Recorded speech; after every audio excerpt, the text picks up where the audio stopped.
নমস্কার, আমি আর্য আছি আপনার সাথে। আপনি শুনছেন ফ্রিকি ফ্রাইডে স্টোরিজ। বিভিন্ন রোমাঞ্চকর গল্প শুনতে এক্ষুনি সাবস্ক্রাইব করুন আমাদের এই ইউটিউব চ্যানেল। আজ শুক্রবার এবং অ্যাজ প্রমিসড আমরা আবার ফিরে এসেছি আরও একটা দারুণ গল্প নিয়ে। আজ আপনি শুনবেন সুলেখিকা অনিন্দিতা নাথের কাহিনী, যেখানে রাত ঘনায়। আমাদের আজকের গল্প পাঠে রয়েছে সায়ন্তন এবং গল্পের সূত্রধার আমি আর্য। শুনতে থাকুন আমাদের আজকের গল্প অনিন্দিতা নাথের কাহিনী, যেখানে রাত ঘনায়।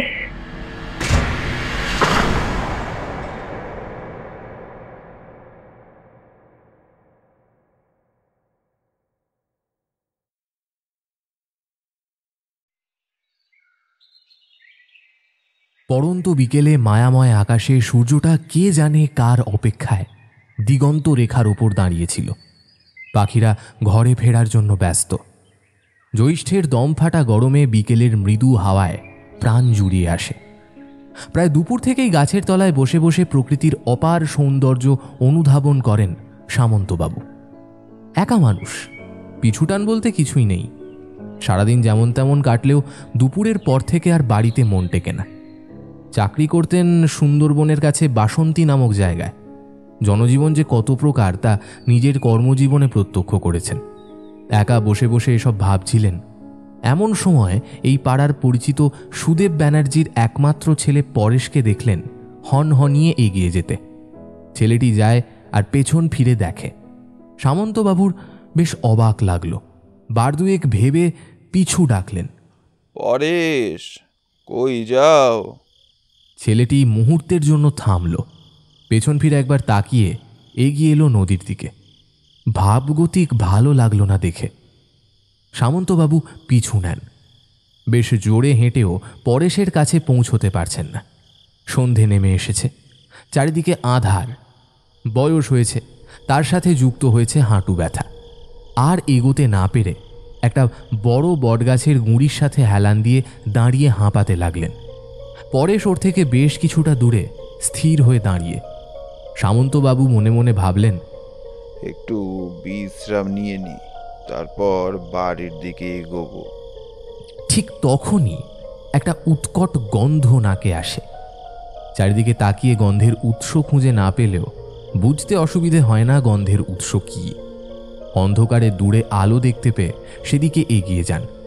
নদীর পাড়ে এখনো পরেশ দাঁড়িয়ে। নিঃশব্দে ওর পাশে গিয়ে দাঁড়ান সামন্তবাবু। পরেশ যেন ওর উপস্থিতি দেখেও দেখল না।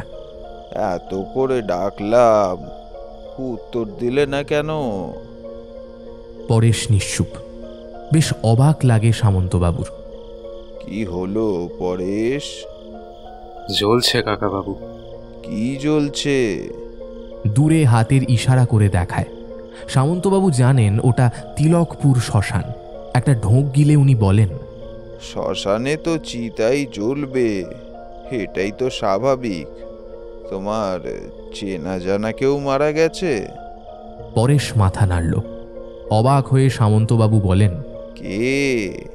পরেশ সেই কথার উত্তর না দিয়ে সামন্তবাবুর দিকে তাকিয়ে ওর হাত দুটো জড়িয়ে ধরে বলে, একটা শেষ উপকার করবেন কাকাবাবু? ওর গলায় কাকুতির সঙ্গে আরও অনেক বেশি উপরোধ ছিল।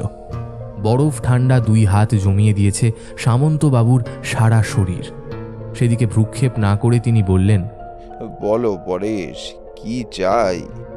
পকেট থেকে একটা দড়ির বেশ কিছুটা অংশ বের করে সামন্তবাবুর হাতে দিয়ে বলে, তিলকপুর শ্মশানে যখন চিতাভস্য বিসর্জন দেবে তখন এই দড়িটাও বিসর্জন দিয়ে দেবেন, না হলে। সামন্তবাবু বুঝে গেছেন কি হয়েছে। শরীরটা মৃদু টলে উঠল যেন। নিজেকে শক্ত করে পরেশের দিকে তাকিয়ে রইলেন এক দৃষ্টে। চোখ নামিয়ে নিল পরেশ। মৃদু স্বরে বলল, এই দড়িটায় ঝুলেই ওই ছেলেটা আত্মহত্যা করেছে। মর্গে লাশ যাবার পর থেকে একটা তান্ত্রিক এই দড়িটা হাতিয়ে নেওয়ার জন্য অনেক চেষ্টা করছে, কারণ একমাত্র এই দড়িটাই ইহলোক আর পরলোকের মধ্যে যোগসূত্র। তান্ত্রিক উপাচার করে সেই মৃত ব্যক্তির আত্মাকে দিয়ে অনেক নিম্নমানের কাজ করানোর জন্য এই প্রচেষ্টা। আপনি দয়া করে ওটাকে বিসর্জন দিয়ে দিন। কিন্তু কেন পরেশ? আর উত্তর এলো না। ওদিকে চিতার আগুন দানবীয় আকার নিয়ে আকাশ ছুঁতে চায়। নদীর জলের দিকে তাকিয়ে থাকে পরেশ। সামন্তবাবু দড়িটা নিয়ে যেই শ্মশানের দিকে এগোতে যাবেন তখনই পেছন থেকে পরেশের পিছু ডাক ভেসে আসে।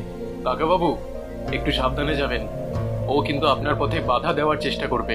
পেছন ঘুরে সেদিকে তাকিয়ে আশ্বস্ত করে বলেন, যে দায়িত্ব তুমি দিয়েছো সেটা আমি নিশ্চয়ই পালন করব।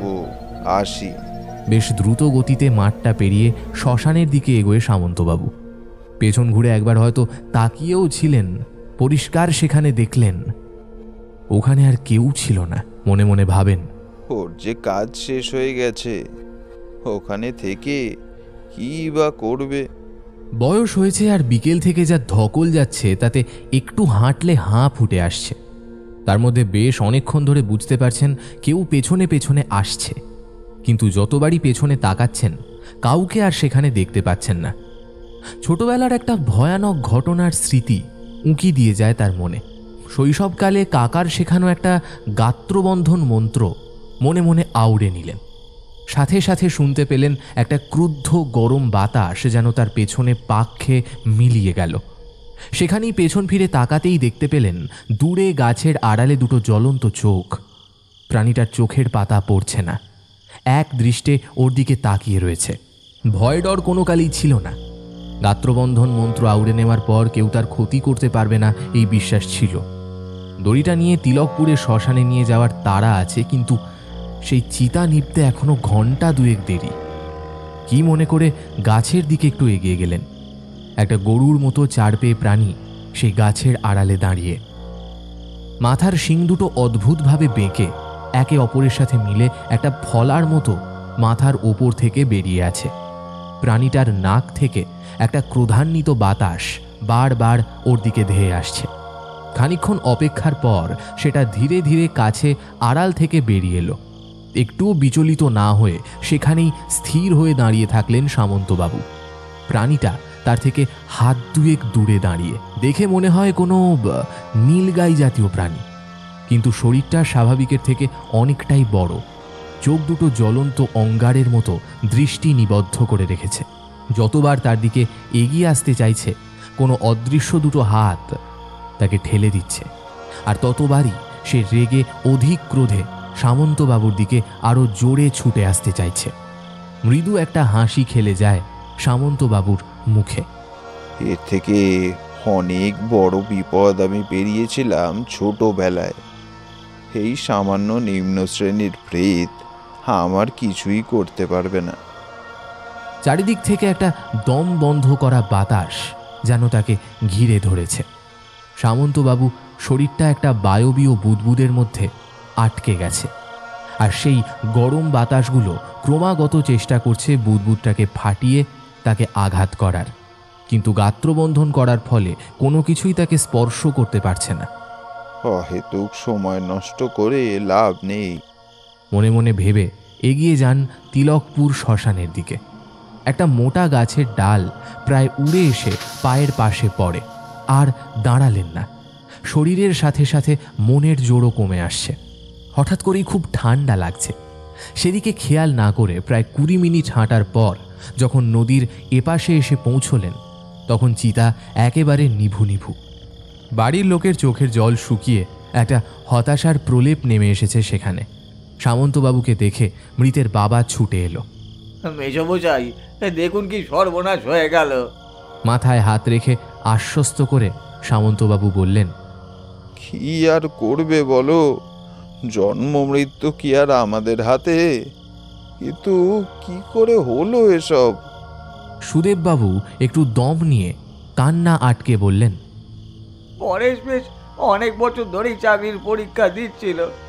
এবারও পরীক্ষা দিয়েছিল, বলেছিল চাকরিটা হয়েই যাবে বাবা, কিন্তু শেষ মুহূর্তে হয়নি, আর সেই দুঃখেই। একটা দীর্ঘশ্বাস বেরিয়ে আসে সামন্তবাবুর মুখ থেকে। অস্থিভস্ম মাটির ঘটিতে তুলে ডোম এগিয়ে দেয় পরেশের বাবার দিকে। সেটাকে হাতে নিয়ে আবার কান্নায় ভেঙে পড়ে মধ্যবয়স্কের এই মানুষটা।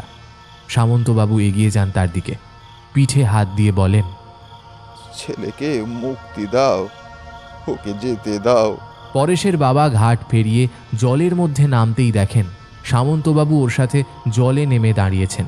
অবাক চোখে সেদিকে তাকান। এখন আর কোনো প্রশ্ন নয় সুদেব, এসো আমরা সবাই এখন ওনার কাছে পরেশের মুক্তি প্রার্থনা করি। নদীর ওই পাশটা কালো অন্ধকারে প্রলেপ মেখে অপেক্ষা করছে, যেন পরেশের মুক্তির জন্য সেও উদ্বিগ্ন। অস্থির ঘটিটা উপুর করে দিতে দিতেই হাতের মধ্যে থাকা দড়িটাও সেই একই সাথে ফেলে দিলেন জলে। আর সাথে সাথে উল্টো দিক থেকে একটা ঠান্ডা বাতাস দুপাক খেয়ে মিলিয়ে গেল। পরেশ, ভালো থেকো বাবা। এই বলে নদীর জল ঠেলে এগিয়ে আসেন সামন্তবাবু। শ্মশান থেকে বেরিয়ে বাড়ি ফেরার পথ ধরলেন। হাঁটতে হাঁটতে বুঝতে পারলেন সারা শরীর ভেঙে আসছে, জ্বর আসছে, আর তাছাড়া বিকেল থেকে যে ধকলটা গেছে সেটা এত সহজে যাবে না। তারপর কেটেছে প্রায় দিন 10। জ্বরের ঘোরে বেহুঁশ হয়ে পড়েছিলেন। এক বিধবা বোন তার সাথেই তার বাড়িতে থাকে, তার সেবা শুশ্রূষার জোরেই এ যাত্রায় বেঁচে গেলেন সামন্তবাবু। আজ কিছুদিন পর শরীরটা একটু সুস্থ হয়ে উঠেছে। দুধ সাবুর বাটিটা এগিয়ে দেয় ইন্দিরা, সামন্তবাবুর একমাত্র বিধবা বোন। এখন কেমন লাগছে দাদা? আমি ঠিক আছি, চিন্তা করিস না। আজ কদিন। একটু ম্লান হেসে ইন্দিরা বলে, তোমার কি দিনকালের হিসাবও নেই? আজ 3 দিন হলো তুমি বেহুশ হয়ে ঘরে পড়েছিলে। ভাগ্যিস কবিরাজ মশাই ছিল, তাই তুমি এ যাত্রায় ফিরে আসলে। বেশ অবাক হলেন বৃদ্ধ। তোর অনেক খাটনি বাড়লো বল। কি যে বলো দাদা, তবু তুমি আমাকে একটা ব্যাপারে বেশ অবাক করেছ। কোন ব্যাপার? জ্বরের ঘরে কি বলতে জানো? কি? তুমি পরেশকে ডাকতে। তোমার মনে নেই? ওর বাবা তো এসেছিল তোমাকে দেখতে। উনি বললেন তুমি তো গিয়েছিলে শেষকালে। সমস্ত ঘটনাটা বায়োস্কোপের স্লাইডের মতো চোখের সামনে ভেসে উঠল। এত জ্বর, শরীর খারাপের কারণটাই তো সেই পরেশের পিছু লাগা, সেই প্রেতের মোকাবিলা করার জন্য। হাত বাড়িয়ে দুধ সাবুর গ্লাসটাকে নিয়ে এক ঢোকে সেটাকে শেষ করে বোনের দিকে এগিয়ে বলেন, হে আর ভালো লাগছে না, আজ রাতে একটু ভাতে ভাত করিস। আচ্ছা দাদা, তোমার জ্বরটা যদি না আসে তাহলে রাতে একটু সেদ্ধ ভাত দেব। এখন একটু শোবে? না, শরীরটা ভালোই লাগছে। একটু ধর দেখি, বাইরের বারান্দায় গিয়ে একটু বসি।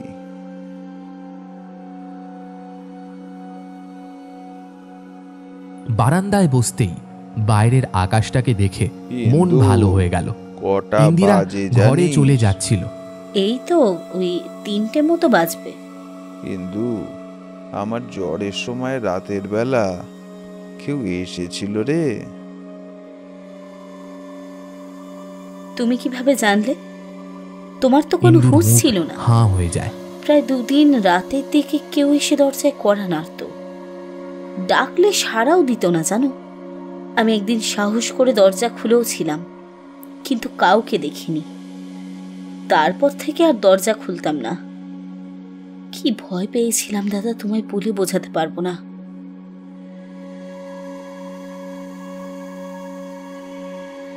সামন্তবাবুর মুখ থেকে একটা এখনো মুক্তি দীর্ঘশ্বাস হয়নি বেরিয়ে আসে। তাহলে? বিড়বিড় কিছু করে বললে বলেন, দাদা? কিছু না রে, একটা বই দে তো, একটু পড়ি। এই জ্বরের গায়ে আবার বই পড়বে? আর ভালো লাগছে না এভাবে শুয়ে থাকতে।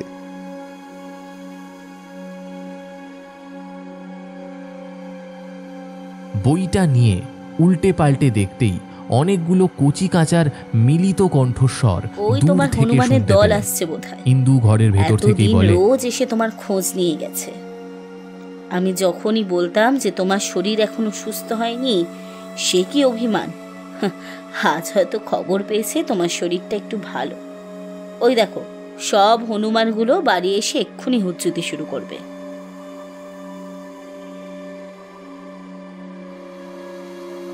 এই অসুস্থ শরীরেও সামন্তবাবুর ঠোঁটের কোণে একটু হাসির রেখা ফুটে ওঠে। তোমার শরীরটা নেহাত ভালো নেই দাদা, নইলে কি কোনোদিন বারণ করি? রোজ দুপুরেই তো ওরা আমাদের বাড়িতে গল্প শুনতে আসে। ঠিক আছে, বেশি কথা বলবো না।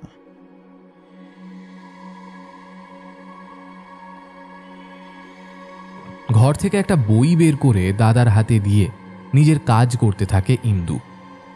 চোখ তুলে তাকালেন সামন্তবাবু। সামনে এক পাল কচি কাচার তল। ফোকলা দাঁতে ফিক করে হেসে বলেন, আরক, পড়েছ? সামন্তবাবু কেমন চুপ করে গেলেন।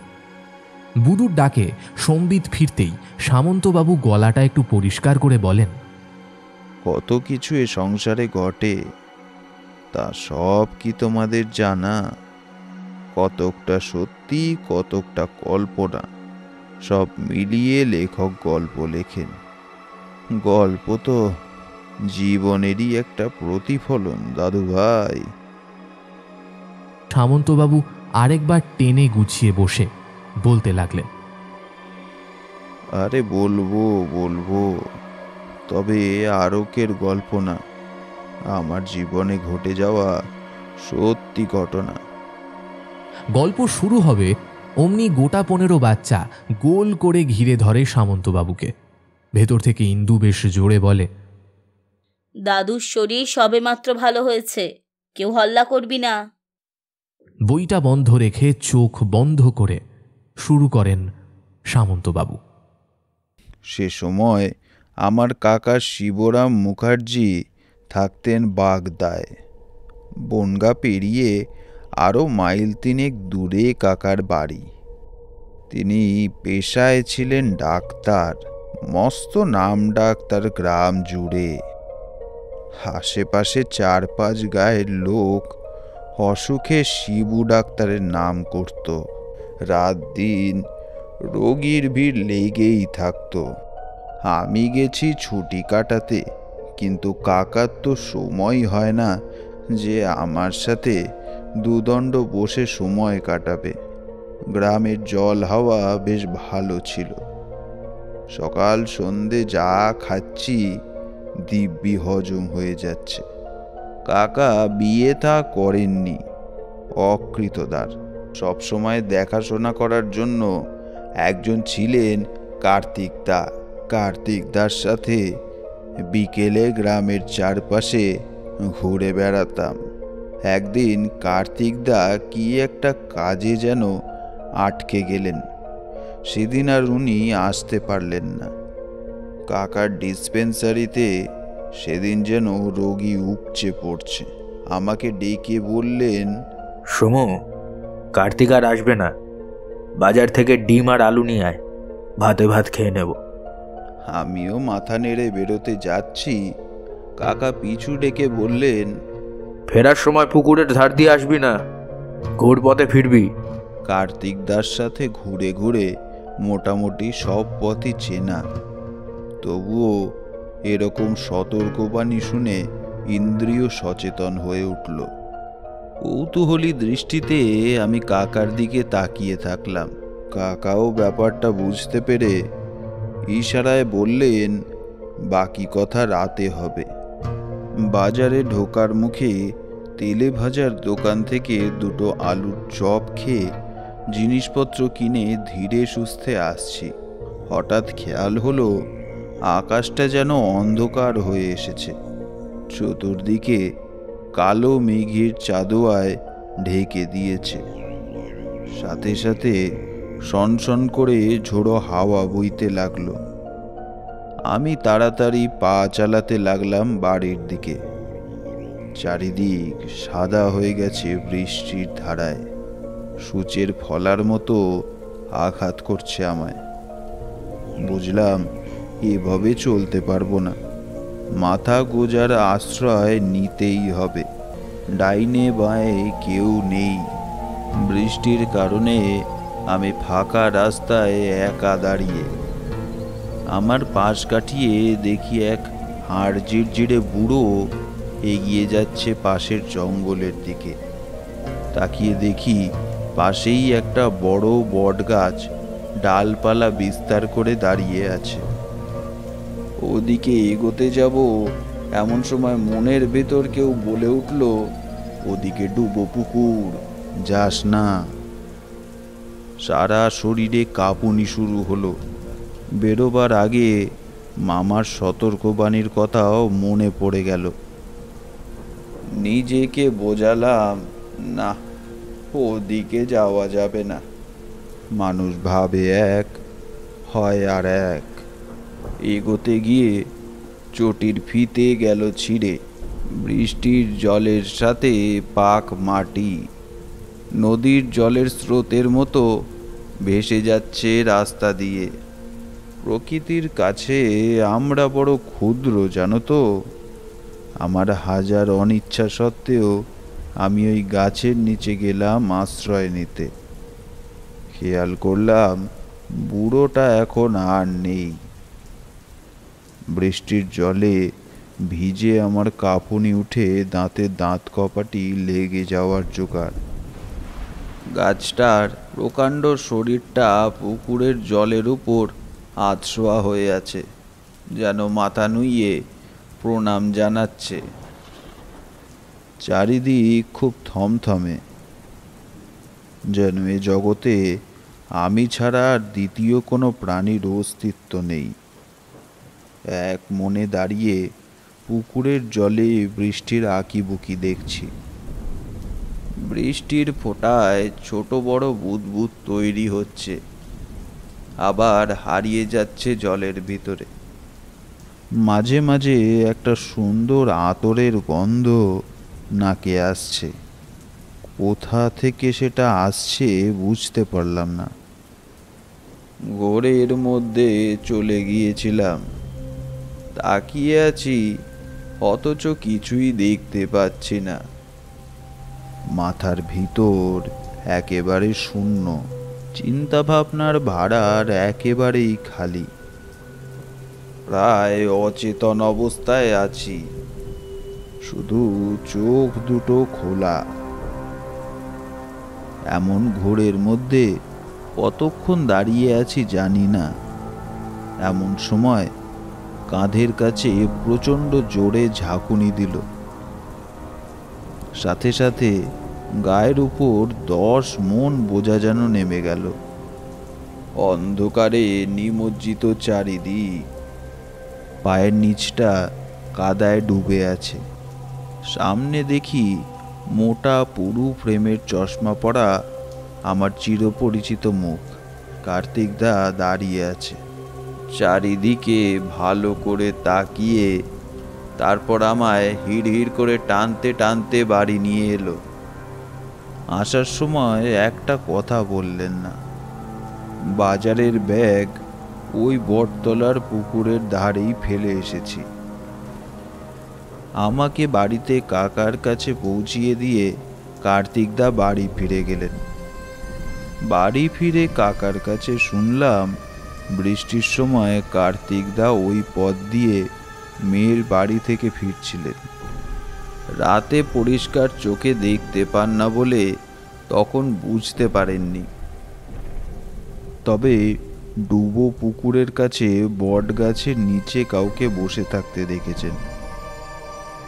বৃষ্টি কমলেও আমি আসছি না দেখে লোক চারিদিকে খুঁজতে থাকে। সে সময় কার্তিকদা আমাকে ওই গাছের নিচে পাথরের মতো দাঁড়িয়ে থাকতে দেখে বাড়ি পৌঁছে দিয়ে যান। সে রাতে মুড়ি জল খেয়ে শুয়ে পড়লাম। পরদিন ঘুম ভাঙল বেশ দেরি করে।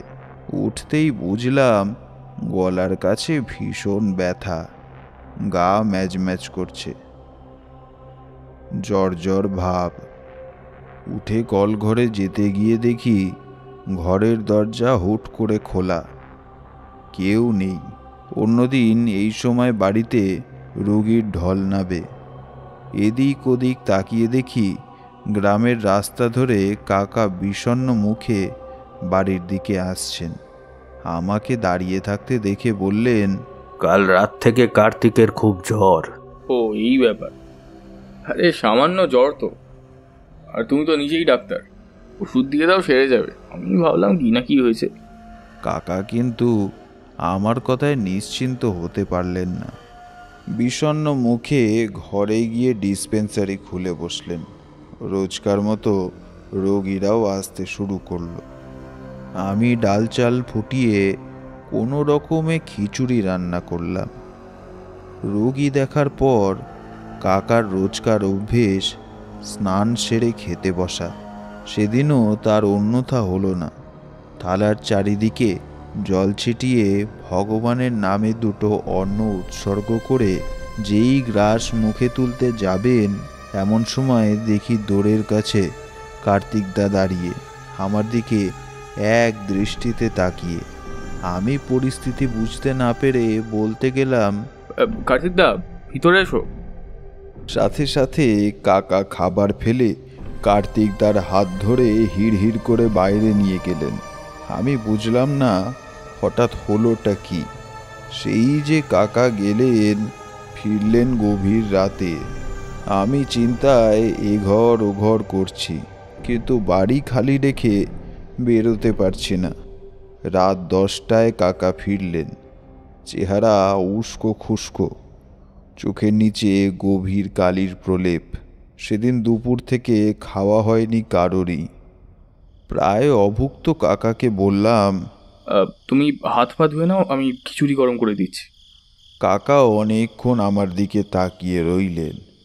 তারপর ধীরে ধীরে বললেন, কাল বাড়ি ফিরে যাস, যদি যেতে দেয়। কাকার কথা আর বিন্দু বিসর্গই মাথায় ঢুকলো না। কে যেতে দেবে না? আর আমি তো ছুটি কাটাতে এসেছি, এত তাড়াতাড়ি বাড়ি ফিরবো কেন? উত্তরের আশায় কাকার দিকে তাকিয়ে দেখি চৌকির উপর ক্লান্ত শরীরটা ঘুমিয়ে পড়েছে। আর ডাকলাম না। সারা রাত এক অদ্ভুত স্বপ্ন দেখলাম। আমি সেই ডুবো পুকুরের ধারে দাঁড়িয়ে আছি। এক অতি বৃদ্ধ বুড়ো আমায় ডাকছে। আমি তাকে অনুসরণ করে পুকুরে নামছি। সাঁতার কাটতে পারছি না, ডুবে যাচ্ছি ধীরে ধীরে। ঘুম ভেঙে ধড়পড় করে উঠে বসে এক বুক নিঃশ্বাস নিলাম। কাকা তখনও অঘোরে ঘুমোচ্ছে। বাইরে তাকিয়ে দেখি তখনও আলো ফোটেনি। ছোট অ্যালার্ম ঘড়ির কাঁটাটা তখন 3:30 ঘরে ঢুকেছে। কিসের যেন একটা শব্দ এলো। কান খাড়া করে শুনছি। শুধু শব্দ না, গন্ধও এসেছে। খিড়কির বাইরে তাকিয়ে দেখি কার্তিকদা কুপি জ্বালিয়ে রাঁধছে। অবাক হলাম, এত রাতে রাঁধছে। ভাবলাম কাল আসেনি, তাই হয়তো কাল সারাদিন কারোর খাওয়া হয়নি। দরজা খুলে বেরোতে যাব, কাকা হাত চেপে ধরল আর ফিস করে বলল, বাইরে যাবি না, অনেক বড় বিপদে পড়েছিস, খুব সাবধান। আমি এবারও কিছু বুঝলাম না। কার্তিকদা খুটখাট শব্দে রেধে যাচ্ছে। আমরা কাঠ হয়ে ঘরে বসা। বাইরে সবে ফর্সা হয়েছে। আমরা দোর খুলে বাইরে এসে দেখি রান্নার জায়গা লণ্ডভণ্ড। চারিদিকে খাবার ছড়িয়ে ছিটিয়ে আছে। উঠোনের মাঝে একটা অংশ কালো হয়ে গেছে, যেন ঝলসে গেছে জায়গাটা। সব দেখে কাকার মুখ গম্ভীর হয়ে গেল। আমাকে বললেন, তাড়াতাড়ি গুছিয়ে নে, আজই তোকে কলকাতায় গাড়িতে তুলে দিয়ে আসবো। আমার আপত্তি কাকা কিছুতেই শুনলেন না। যেন আমি গেলেই সব অস্বাভাবিক পরিস্থিতির সমাপ্তি ঘটবে। কাকার সাথে স্টেশনে 2 ঘন্টা বসে আবার বাড়ি ফিরে এলাম। ট্রেন আজ আসবে না, লাইনের তার ছিঁড়ে গেছে। ফেরার পথে কাকা একটা কথাও বললেন না। আমি চুপচাপ বসে আছি, যেন কোনো অলিখিত অপরাধ করে ফেলেছি। ফেরার পথ কার্তিকদার বাড়ির পাশ দিয়েই। ফেরার পথে কার্তিকদার বউয়ের কান্নার শব্দ বাড়ির বাইরে থেকে শোনা যাচ্ছে। সব কিছু খুবই অসহনীয় হয়ে উঠেছিল। হয়তো সেদিন এরকম ব্যবহার করা উচিত হয়নি, কিন্তু যুবক বয়সের ভুল ঠিক চিন্তা করার মতো বিচার বুদ্ধি কমই থাকে। আমিও সেই ভুলটা করেই বসলাম। এক ঝটকায় কাকার হাত ছাড়িয়ে কার্তিকদার বাড়িতে ঢুকে পড়লাম। সমু, সমু যাস না, সমু। কাকার কথা আমার কাছে তখন অপ্রয়োজনীয়। কেউ যেন আমায় টানছে। নিজের ওপর নিজের নিয়ন্ত্রণ হারিয়েছি। ক্ষিপ্র বেগে কার্তিকদার ঘরে ঢুকে দেখি বৌদি দু হাতে নিজের পা চেপে ধরে আছে, লাল রক্তের ধারা সারা বিছানায় ছড়িয়ে, আর তার সাথে কার্তিকদার মুখেও লেগে আছে। বুঝতে পারলাম ওটা বৌদির পায়ের খোবলে নেওয়া অংশ। মাংসের টুকরের সাথে শাড়ির টুকরো ঝুলছে। কালো জিভ দিয়ে ঠোঁট চেটে পরও মাস্বাদে ভক্ষণ করতে লাগলো। ভয়ঙ্কর দৃশ্য। গা গুলিয়ে উঠল। ঘরের বাতাস যেন রুদ্ধ। এ বাতাসে শ্বাস নেওয়া যায় না। প্রস্তর সমান ভূখণ্ড যেন বুকের ওপর চেপে ধরেছে। বাইরে বেরিয়ে এসে দেখি সারা গ্রাম কার্তিকদার বাড়িতে উপস্থিত। কাকা রানী বৌদির পায়ের ক্ষত পরিষ্কার করছেন। আমি কাকার পাশে এসে দাঁড়িয়েছি এমন সময় ঘরের ভেতর থেকে কার্তিকদার জান্ত কণ্ঠে বলে উঠল,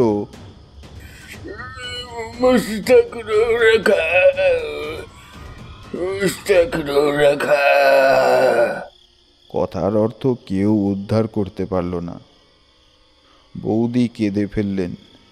কাকাকে উদ্দেশ্য করে বললেন, গতকাল থেকে ওই একই কথা কয়ে যাচ্ছেন গো, যে কথার কোনো মানে নেই। ভোর রাতে ঘরে এসে দেখি ঘর ফাঁকা। খুঁজতে গিয়ে দেখি ডুব পুকুরের পাশে বট গাছ গিয়ে ওপরে উঠেছেন। পাড়ার ছেলেরা টেনে নামিয়ে আনেন। বৌদির কথার মাঝেই একজন মাঝবয়সী ছেলে ভিড় ঠেলে এগিয়ে এসে বলল, সবার মুখে চিন্তার কালো ছায়া। এদিকে ঘরের ভেতরে এক নাগাড়ে কার্তিকদা বলেই যাচ্ছে, গ্রামের কালী মন্দিরের পুরোহিত রঘু চ্যাটার্জিও খবর পেয়ে দেখতে এলেন। ফর্সা দোহারা চেহারা, চোখে মুখে একটা শান্ত সমাহীন প্রশান্তির চিহ্ন বিদ্যমান। এরকম লোক দেখলেই মনে ভক্তি জাগে। ওনাকে দেখেই সবাই প্রণাম করলেন। আমিও বাদ যাই কেন, আমিও প্রণাম করলাম। কাকার চোখে দেখি প্রচ্ছন্ন সম্মতি আর গভীর দুশ্চিন্তার কালো মেঘ ভর করল। ওদিকে রানী বৌদি কি বুঝল কে জানে, পুরোহিত মশাইয়ের কথা শুনে মরা কান্না জুড়ে দিল। বৌদিকে সবাই মিলে ঠান্ডা করতে লাগলো। কাকা, আমি আর পুরোহিত মশাই আবার কার্তিকদার ঘরে প্রবেশ করলাম। আবার সেই ভারী বাতাস আমার শ্বাসরুদ্ধ করলো। ঘরের ভেতর উৎকট্টা গন্ধ বাড়ছে। কার্তিকদার চেহারা আগে লক্ষ্য করিনি। এখন ভালো করে তাকিয়ে দেখি সারা চেহারা বলি রেখায় ভরে গেছে। চামড়া ঝুলে গেছে। দুদিনে যেন 50 বছর বয়স বেড়ে গেছে। মনে হচ্ছে এক হাড় জিরজিরে বুড়ো লোক। কথাটা মনে পড়তেই আমার স্বপ্নের কথা মনে পড়ে গেল। সেই ডুবো পুকুর, বটগাছ বেয়ে উল্টো দিকে ঝুলন্ত লোকটার নিচে নেমে আসা, আমায় পুকুরে ডুবিয়ে দেওয়ার চেষ্টা করা, সব ভাঙা টুকরোগুলো যেন একটা সূত্রে জুড়ে গেল। তাড়াতাড়ি ঘর ছেড়ে বাইরে বেরিয়ে এলাম। সেদিন বৃষ্টির বিকেল থেকেই যত গণ্ডগোল শুরু হয়েছে। মনে মনে ঠিক করলাম ওই ডুবো পুকুরে আমায় একবার যেতে হবে। সেখানে গেলেই আমার সব প্রশ্নের উত্তর পাব। কাউকে না জানিয়েই ডুবো পুকুরে কয়েক ঘন্টা জঙ্গলের চারিপাশে ঘুরে যখন বিশেষ কিছু পেলাম না, মনে পড়ল কাকা জানে না আমি এদিকে এসেছি। চিন্তা করবে ভেবে বাড়ি ফেরার পথ ধরতে যাব, তখন খেয়াল হলো অন্ধকারটা যেন ঝুপ করে নেমে এসেছে। চারিদিকে খাঁ খাঁ নিস্তব্ধতা, যেন একটা প্রাণের অস্তিত্বও নেই, একটা পশু পাখিরও কোনো চিহ্ন নেই। শরীরের ভিতরে কেমন একটা ছমছমে ভাব অনুভব করলাম। গলাটা শুকিয়ে আসছে, খুব জল তেষ্টাও পাচ্ছে। চারিদিকে কোথাও পানীয় জল পাওয়ার সম্ভাবনা নেই। ঠিক তখনই বুঝলাম আমি মহা বিপদে পড়েছি। জঙ্গলের ভিতরে রাস্তা হারিয়েছি। ডুবো পুকুর থেকে আমি তখন অনেক ভিতরে। এত গভীরে কেন এলাম বা কখন এলাম মনে করতে পারলাম না। চারিদিক যেন কালো চাদরে কেউ মুড়ে দিয়েছে, এতটুকু আলোর উৎস নেই। হঠাৎ মনে পড়ল, আসার পথে ডান হাতে একখান বড় শেওড়া গাছ পড়েছিল, সেটাকে বাঁয়ে রেখে সবে অর্ধেক পথ পার হয়েছি। এমন সময় গাছের উপর থেকে এক তীক্ষ্ণ হাসির শব্দ কানে এলো, তার সাথে কার্তিকদার বাড়িতে শোনা আজকে সেই অদ্ভুত শব্দগুচ্ছ।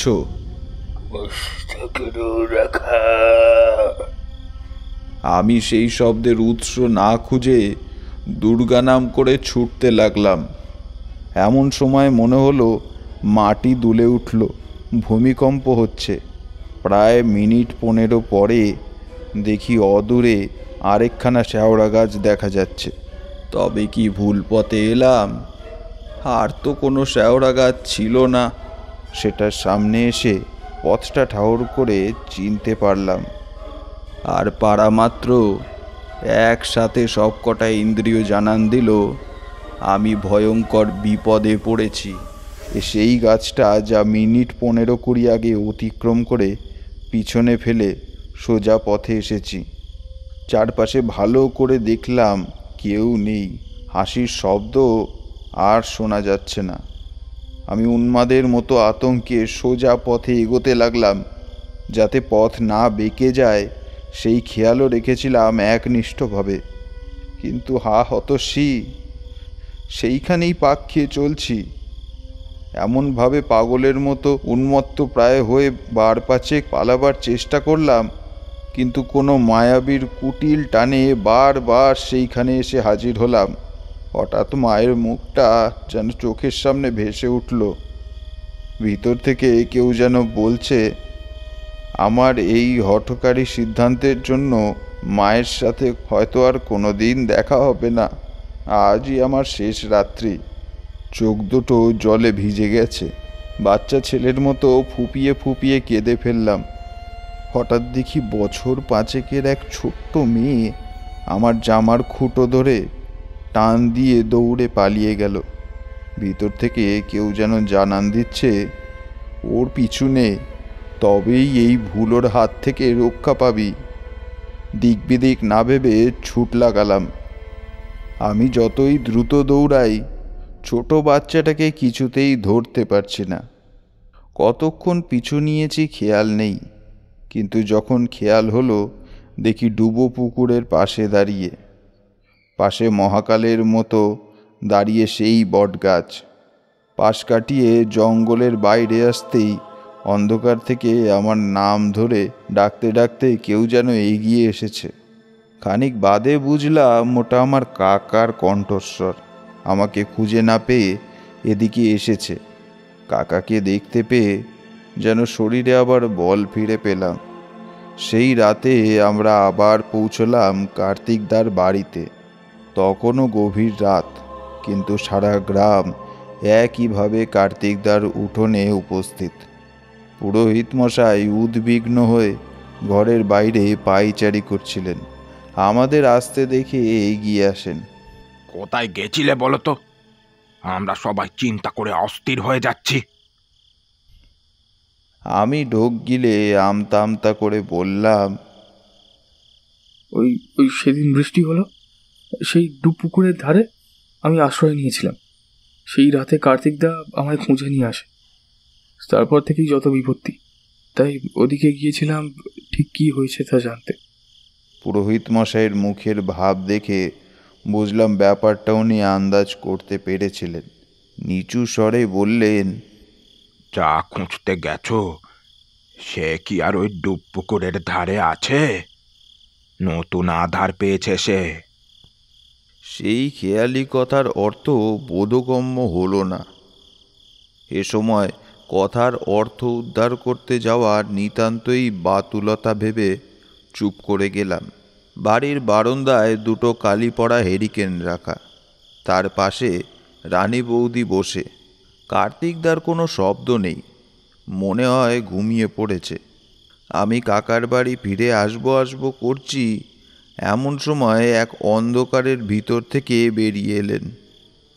পরনে সাদা ধুতি, গায়ে সাদা চাদর, চাদরের ফাঁকে উপবীত বেরিয়ে রয়েছে। ওনাকে দেখে পুরোহিত মশাই গড় হয়ে প্রণাম করলেন। কথায় বুঝলাম উনি পুরোহিত মশাইয়ের গুরুদেব। ইছামতির তীরে ওনার আশ্রম। কার্তিকদার খবর পেয়েই এসেছেন। বাড়িতে এসেই নাকে গায়ে কাপড় চাপা দিয়ে বললেন, কি করেছিস তোরা? পুঁতি গন্ধে যে ভরে গেছে চারিদিক। রানী বৌদি হাউ মাউ করে কেঁদে গুরুদেবের পায়ে পড়লেন। অনেক কষ্টে তাকে শান্ত করে আবার সেই ভয়ানক দৃশ্য দেখতে ঘরের ভেতর ঢুকলাম। গুরুদেব স্থির চোখে তাকিয়ে কার্তিকদার দিকে। কার্তিকদার চোখ বন্ধ, গাল বেয়ে কষ পড়ছে। উৎকট গন্ধে ঘর ভরে আছে এখানে। হাত পা বাঁধা অবস্থায় তাকে মনে হচ্ছে এক মৃতদেহের শরীর। উপবীত হাতে পেঁচিয়ে মন্ত্রোচ্চারণ করতে করতে কার্তিকদার কপালে ত্রিনয়নে একটা আঙুল চেপে ধরলেন গুরুদেব। সাথে সাথে ক্ষুধার্ত বাঘের মতো ঘর কাঁপিয়ে চিৎকার করে উঠল কার্তিকদা,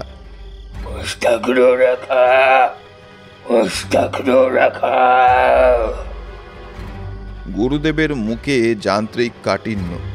উনি এবার যা বললেন তা শুনে আমরা সবাই হতবাক। গ্রামের মানুষকে ভূত ধরে, ওঝা ঝাড়ফুঁক করে, এইসব শোনা যায়। কার্তিকদার ক্ষেত্রেও সেরকম কিছু হয়েছে তার আশঙ্কা ছিল, কিন্তু এ কোনো সাধারণ হাওয়া নয়। কার্তিকদার শরীরে বেতালের বাস বেঁধেছে। সেই অশরীরী বৃদ্ধের করাল ছায়া নেমে এসেছে কার্তিকদার শরীরে। আস্তে আস্তে আমি আমার স্বপ্নের ছেঁড়া টুকরোগুলো বুঝতে পারছি। আমি উত্তেজনা সম্বরণ করতে না পেরে বললাম, সেদিন রাতে, বৃষ্টির রাতে, ওই গাছের নিচে। কথা শেষ হলো না। কার্তিকদা আবার সেই দুর্বোধ শব্দগুলো বলতে লাগলো,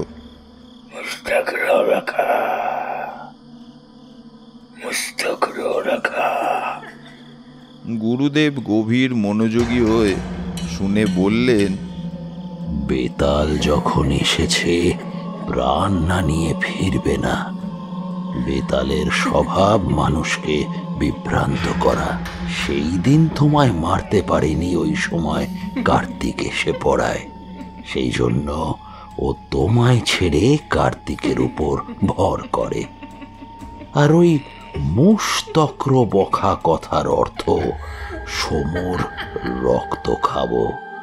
শব্দগুলো শুধু ঘুরিয়ে ফিরিয়ে নিলেই অর্থ বুঝতে পারবে। কথাগুলো শুনে হাত পা ঠান্ডা হয়ে এসেছে, হাঁটু কাঁপছে। আমি ভয়ে বাড়ির বাইরে বেরোতে যাব, এমন সময় আর একটা কথা শুনে মাথায় আকাশ ভেঙে পড়ল। আজ শেষ দিন কার্তিকের। হয় বেতাল ওর শরীর নেবে, নয় সমুর প্রাণ নেবে। ভয়ঙ্কর যুদ্ধ, বেশি সময় নেই, তাড়াতাড়ি পূজার ব্যবস্থা করতে হবে। প্রায় 2 ঘন্টা ধরে চলল পুজো।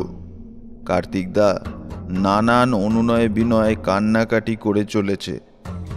আমাদের যদিও আগেই সতর্ক করে দিয়েছিলেন গুরুদেব, কোনো মতে যেন আসন পরিত্যাগ না করি, কিন্তু শেষ মুহূর্তে একটু অসাবধানতাবশত ভুল হয়েই গেল।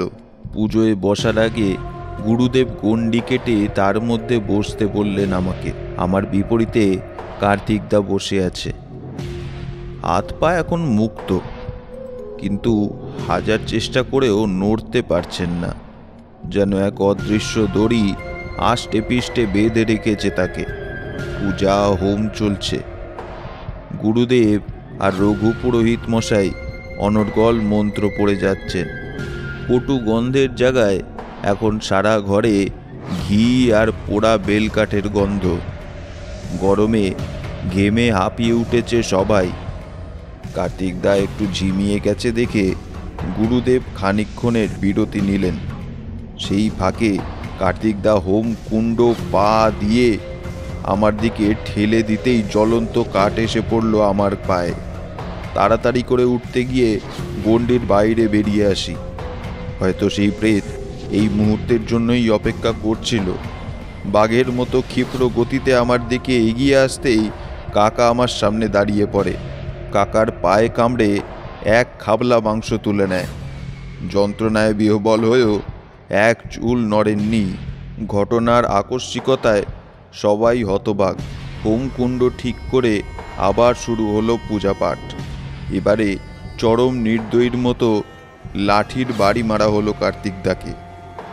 বেতাল শরীর ছাড়ার পর কার্তিকদা অবচেতন হয়ে ঢলে পড়ে বিছানায়।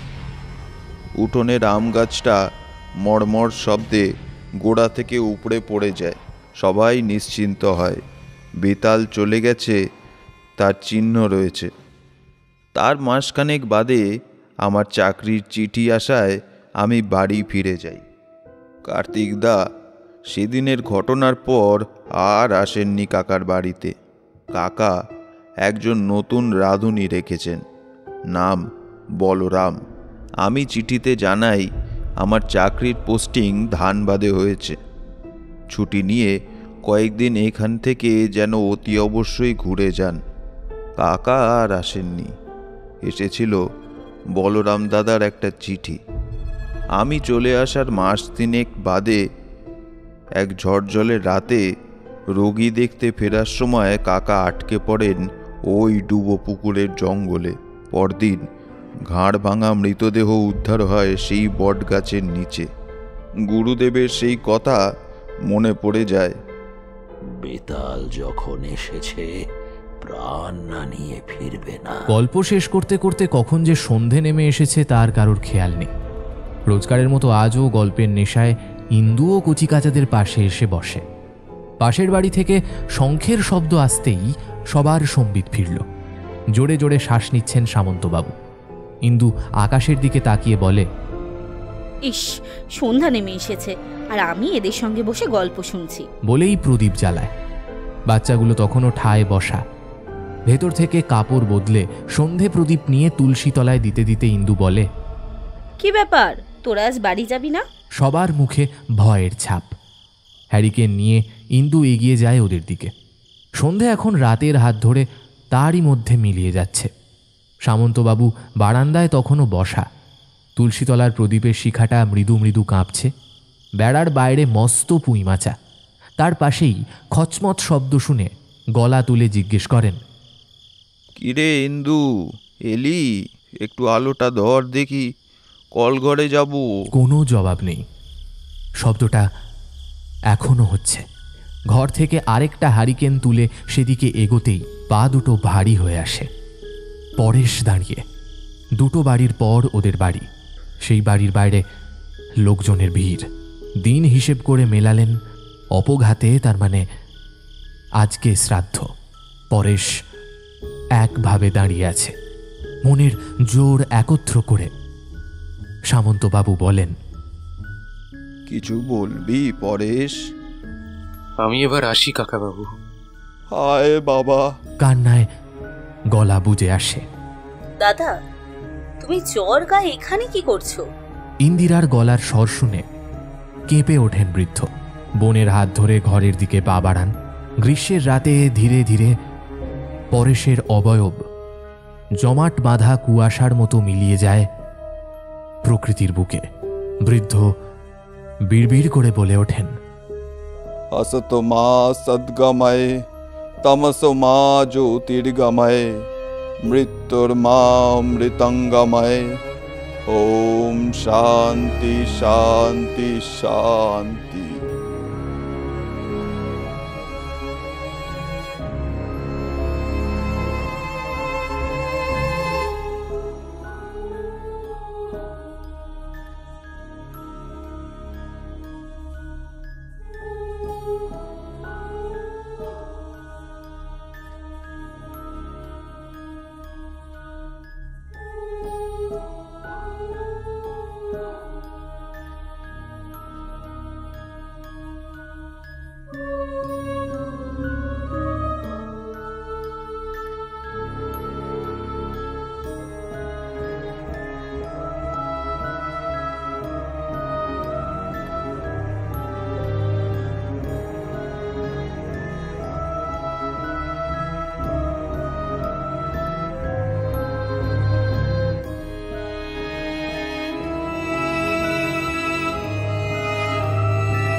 শুনছিলেন আমাদের আজকের গল্প যেখানে রাত ঘনায়। গল্পটি লিখেছেন অনিন্দিতা নাথ। আজকে আমাদের গল্প পাঠে ছিল সায়ন্তন। আংশিক গল্প পাঠ এবং সামন্তবাবুর চরিত্রে উদ্দীপন, পরেশের চরিত্রে নীল, সুদেববাবুর চরিত্রে বুবাই, ইন্দিরার চরিত্রে তৃষা, বুদ্ধু এবং সুকুমারের চরিত্রে শঙ্খ, শিবরামের চরিত্রে প্রভাকর, কার্তিকের চরিত্রে বুবাই, রানীর চরিত্রে তৃষা, যুবক রঘুর চরিত্রে সৌমদী, গল্পের সূত্রধার এবং সমুর চরিত্রে আমি আর্য, গল্পের সাউন্ড ডিজাইন শঙ্খ, পোস্টার ডিজাইন শুভদীপ বন্দ্যোপাধ্যায়। তাহলে কেমন লাগলো আমাদের আজকের গল্প নিশ্চয়ই জানাবেন। কিভাবে জানাবেন? আমাদের সোশ্যাল মিডিয়া লিঙ্কস থাকলেও এই গল্পের ডেসক্রিপশন বক্সে, চেক করতে ভুলবেন না। আপনি যদি চান তাহলে নিজে গল্প পাঠাতে পারেন আমাদের। কিভাবে পাঠাবেন? আপনার লেখা নিজস্ব গল্প আমাদের পাঠান ডক কিংবা ডকএক্স ফরম্যাটে submit@ffsofficial@gmail.com এই মেইল আইডিতে। আমরা আমাদের 1 লাখ সাবস্ক্রাইবারের খুব কাছে আছি। আপনার যদি আজকের গল্পটা ভালো লেগে থাকে তাহলে নিশ্চয়ই শেয়ার করবেন গল্পটা সবাইকার সাথে। আমরা আজকের মতো আসি, সামনের সপ্তাহে আবার দেখা হবে নতুন একখানে গল্পের সাথে। তাহলে আজকের মতো এতটুকু। খুব ভালো থাকবেন। শুভরাত্রি।